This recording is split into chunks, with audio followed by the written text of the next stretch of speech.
Hello, Mr. Claus. What has brought you to my orthopedic office today? Well, Dr. Dumbass. Actually, it is pronounced Dumas. Oh, I'm very sorry. Well, doctor, I have been having a lot of hip pain. Well, you were kind of old. Hip pain is not unusual in the older population. I understand that, doctor, but I lead a very active life, and am in significant pain. Well, Mr. Claus, can I call you Santa? Of course. Well, Santa, I would suggest a total hip replacement for you because of your age.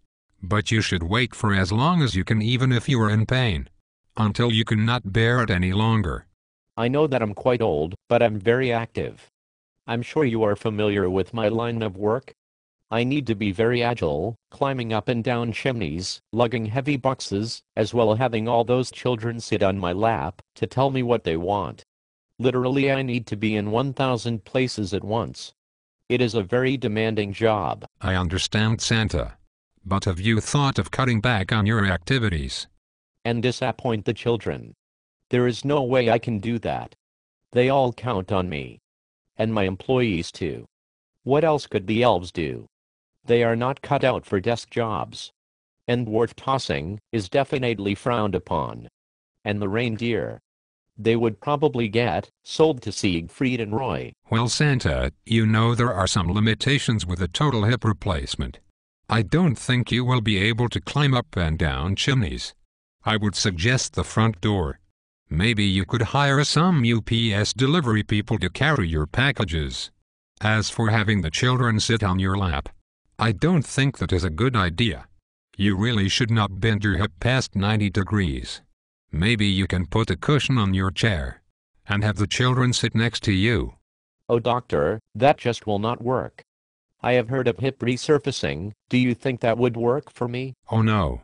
I don't believe in hip resurfacing. That is just an experimental procedure. It is only good for young males in their 40s who are very fit. I have heard that there are so many problems with hip resurfacing. One of the main issues is that you could get a femoral neck fracture. That would never happen with a total hip replacement. Of course it would not happen in a total hip replacement. You have already amputated the femoral neck. Also, Mr. Claus, the prosthesis is metal on metal. You need to worry about metal ions and pseudotumors. But doctor, aren't those issues also found in metal on metal total hips?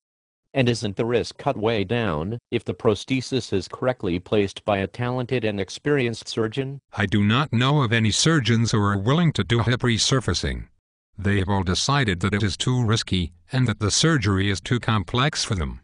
Why should we change to newer technology when the total hip replacement has worked so well for so long?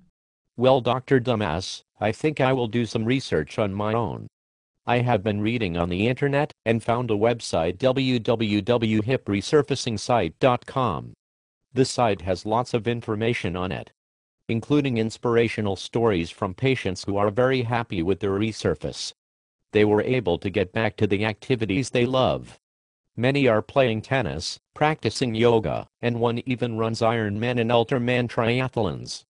Others have returned to demanding jobs like fighting fires and police work. Mr. Claus, I think you are making a mistake to even consider this operation. Everyone knows a total hip replacement is the safest way to go. Well, doctor, I would appreciate it if you could give me copies of my x-rays so that I could send them to the patient advocate, Vicky, who runs the website and is very involved in helping people find out if they are a good candidate for resurfacing. She can send them out to the best doctors in the world to see if they think a hip resurface would work for me. Since I have my sleigh and 8 tiny reindeer, well, 9 counting Rudolph, I think I can fly anywhere in the world to get my hip resurfaced by a top doctor. Santa, before you leave, can I please sit on your lap and ask you for a present for Christmas this year? No, Dr. Dumbass, I have already decided what you are getting for Christmas this year. A clue. This has been a crazy H2O Dog Art production.